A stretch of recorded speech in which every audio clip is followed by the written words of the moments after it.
मला त्यात काही भेटत नाही, पण आपलं बिघडल्याशिवाय राहणार नाही उत्सव साजरे केले. आपल्याला काहीतरी भेटावं म्हणून भगवंताचे उत्सव. भगवंताला त्याच्यातनं काही भेटावं याच्यासाठी भगवंताचे उत्सव नाही.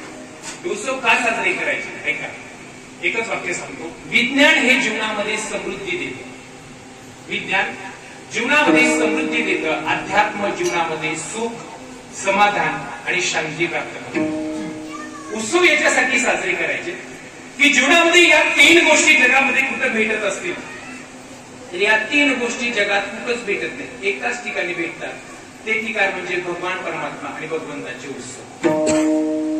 तुमच्याकडे बाकी सगळे असू द्या, या 3 गोष्टी मानवी जीवनामध्ये प्राप्त करायच्या असतील तर देवाच्या व्यतिरिक्त पर्याय नाही. कितीही विज्ञान पुढे जाऊ द्या. जुना काळ होता, ही जुनी जाणती माणसं मंडळी या ठिकाणी बसलेली, ते फेट्यावाली माणसं. यांच्या काळामध्ये महाराज विज्ञान एवढं पुढं नव्हतं. इथून करमाळ्याला जायचं म्हटलं तरी माणसं चलत जायची. पुन्हा एखाद्याकडे गावात सायकल आहे, एखाद्याकडे अख्खं गाव बघायला जायचं सायकल तशी. पुन्हा एखाद्याकडे मोटरसायकल आहे, गाव बघायला जायचं मोटरसायकल. खूप बरं वाटायचं. पुन्हा एखाद्याकडे 4 व्हीलर आली. पण महाराज आता घराघरात 4 व्हीलर आहे, घराघरात 2 व्हीलर आहे, घराघरात सगळे ऐश्वर्य संपन्न गोष्टी समाधानासाठी आपल्याकडे आहे. पण समाधान नाही.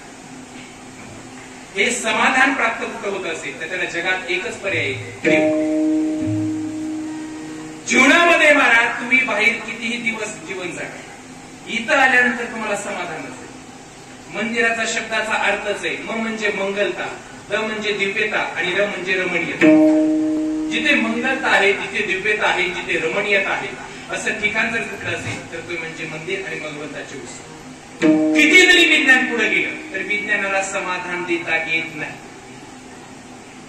तुम्ही किती फेमस डॉक्टर कडे जा, टिंबुर्णीला जा नाही तर इकडे करमाळ्याला जा. डॉक्टर किती फे?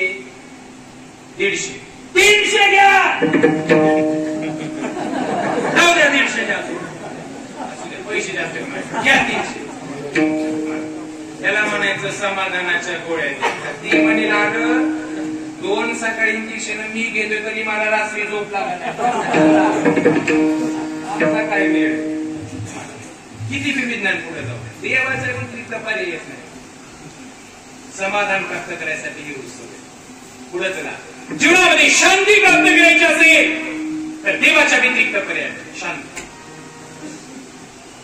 संसारात शांती येईल, शांती असलं असेल.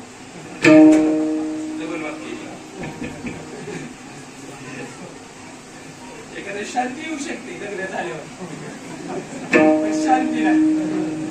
विठाला विठाला